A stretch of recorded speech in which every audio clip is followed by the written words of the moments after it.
Ahoy hoy amigos. A bit ago, I did craft a short film in which I did not talk with a particular symbol, a glyph, in our anglo-saxon way of writing. A fifth glyph. That is, our first glyph is A and following is B, C, D, and now that fifth glyph, that glyph following D, I did not apply in my talking. Now again, I approach that task, a lipogram, to craft a short film without that fifth glyph. For I did skim and scan and study a full book without that symbol. That book is Gadsby, and it is now my wish to talk about that book. I cannot say to you who its author is, not within my constraints of this lipographic short film, nor can I say which day this book first saw light, but that information is found without a hitch or snag on an Android or a similar contraption. I can say that I supply it with 2 stars, plus a star, in my opinion. Scanning it is an odd curiosity. It is a craft not similar to any book I did scan prior. Its lingo is occasionally hard to grasp, but that I could say of any book that first saw light so long ago. And in fact, I could hazard to say that Gadsby is not as hard to grasp as my own short film.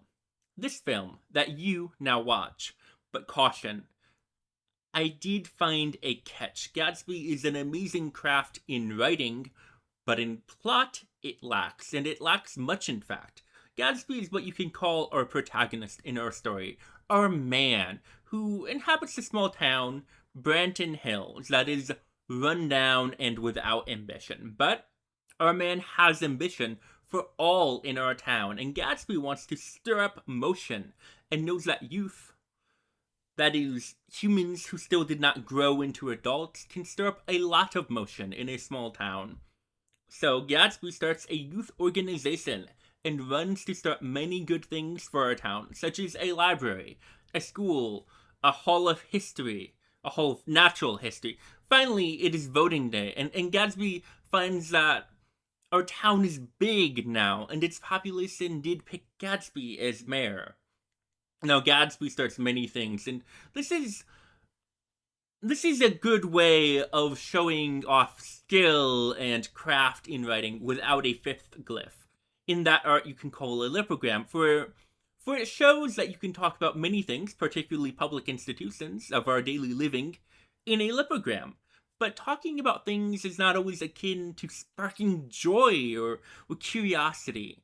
Gadsby has only small obstructions in his path to start original things, to start public institutions in our town, and this story lacks what I would call an arc. A human who stars in a book or story of any kind must unfold and grow and go through maturation by facing big obstructions. But Gadsby's obstructions only fizz away at any pushback.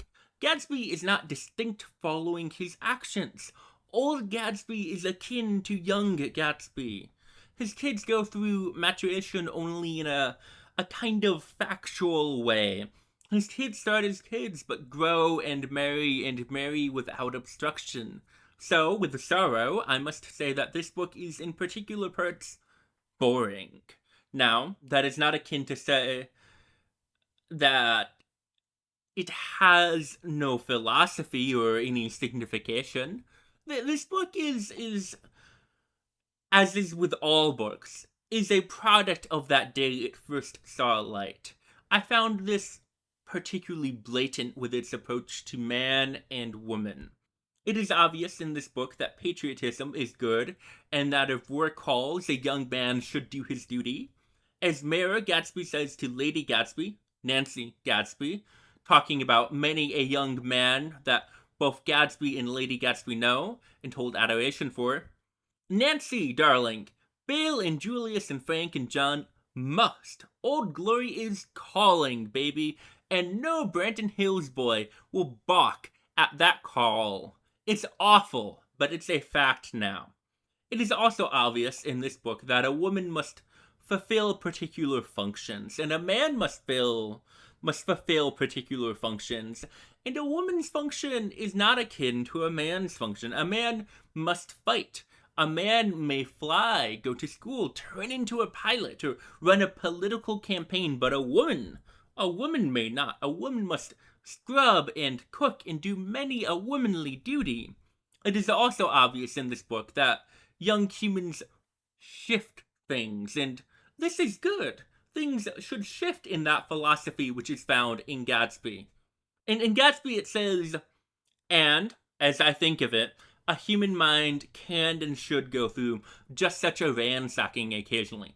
For you don't know half of what an accumulation of rubbish is kicking about in its dark, musty corridors. Old fashions and thoughts, bigotry, vanity, all lying stagnant. So why not drag out and sort all of that stuff, discarding all of which is of no valuation? About half of us will find in our minds a room having on its door a card saying, "It was not so in my day." Go at that room, right off. That my day is long past. Today is boss now. So I am curious, how would our original author think of today's criticisms of his work? If a critic of today told him that his work was misogynistic or had an ill, would our author think that it is a dusty old bigotry in his book that all should discard? Or would our author think that today had sunk too much and that an old standard from his day was right? Truly, tomorrow's youth will put on us an unknown standard, if it is our wish or not, and all of us will fail tomorrow's standard. I'm optimistic that our author would hold a mind without locks, just as I want us all to hold a mind without locks, to grasp original thoughts from tomorrow's youth. It is also obvious that our author supports many thoughts you could still call forward thinking today. This book talks of how you should not hit or shout at a child, and how our judicial work, that is, our trials and castigations, should not sustain wrath and unkind thoughts, particularly as many kids pass through our trials and castigations. And this book talks about how public institutions can aid all in our community. I think this was a symptom of that particular instant it first saw light, an instant in our country in which social programs saw high popularity. In fact, socialism did own a quantity of public support, of popularity and sway uncommon today. This was prior to that crimson panic that took our nation, with politicians who did blacklist any public icon in association with communism. And linguistically, our author says that not all is said just as you would wish in Gadsby. But I find many innovations within this book stunning. Our author can transmit a story, although a boring story, with accuracy. In parts you must think a bit, such as that instant our narrator talks of a zoo and its animals and says that zoo has a cousin of Jumbo. You know our author cannot say a particular word for that animal, but still you can grasp which particular animal is a cousin of Jumbo.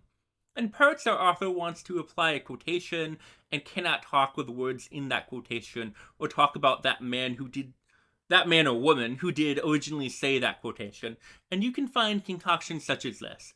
Were that awful condition which a famous military man in command of a division long ago said was synonymous with Satan and all of his cohorts. In a particular part, our author did wish to say a famous idiom in Francais, but as this idiom in Francais has a fifth glyph, our author did smartly craft a translation and say, in our anglo-saxon lingo, joy of living.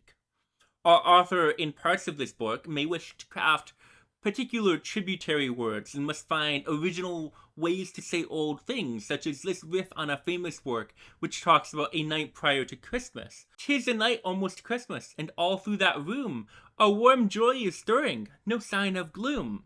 I know this book did inspirit a man to craft a book in Francais, La Disparition, without that fifth glyph, and a man or woman did craft a translation of that book into our anglo-saxon lingo as a void. So I do wish to scan and study that book in translation and in its original Francais. in which I can talk. I think studying such a book shall supply much curiosity, but if I am to say my truth, I do think that I could craft a story with a plot not so lacking as I found in Gadsby. I know that Gadsby stands solo as our only book without a fifth glyph in our Anglo-Saxon lingo, and I think I would dig trying to craft a story which sparks joy in a way I did not find in Gadsby. I will study La Desperation and its translation, A Void. I will craft an original short film about that book and its translation, and a day, not tomorrow, but a day, I will supply you with a fully lipographic story, a book without a fifth glyph.